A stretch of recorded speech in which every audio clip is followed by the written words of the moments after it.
Hello बच्चों, आइए इस प्रश्न को देखते हैं। निम्नलिखित में से किस मार्ग में जल की गति एक कोशिका से दूसरी कोशिका में जीव द्रव्य तंतुओं या प्लाज्मोडेस्माटा द्वारा होती है? विकल्प ए एपोप्लास्ट मार्ग, विकल्प बी रिक्तीय मार्ग, विकल्प सी सिम्प्लास्ट मार्ग या विकल्प डी पारकला मार्ग। इस प्रश्न की जो मुख्य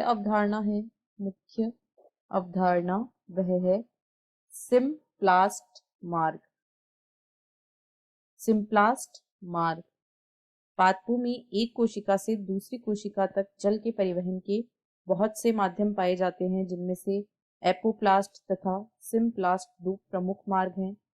यदि हम सिम्प्लास्ट को देखें तो सिम्प्लास्ट एक प्रकार का जीवित मार्ग होता है। यह एक जीवित मार्ग है तथा यह निकटवर्ती कोशिकाओं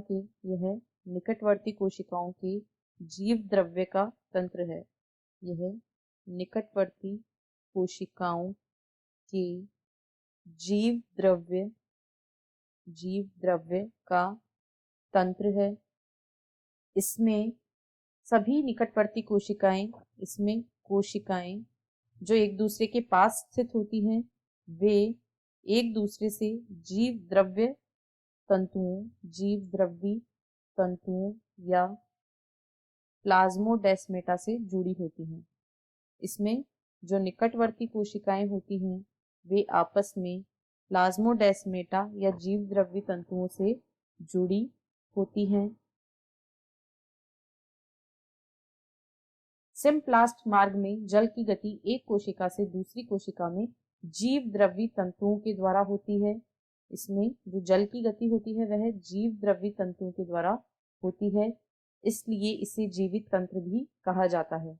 अब यदि दिए गए प्रश्न में विकल्पों को देखें तो विकल्प सी इस प्रश्न का सही उत्तर होगा। सिम्प्लास्ट मार्ग में जल की गति एक कोशिका से दूसरी कोशिका में जीव द्रव्य तंतुओं द्वारा होती है, क्योंकि एपोप्लास्ट, रिक्तीय मार्ग या पारकला मार्ग, इन तीनों में से कोई भी मार्ग ऐसा नहीं है जिसमें जल की गति जीव द्रव्य तंतुओं के द्वारा होती है।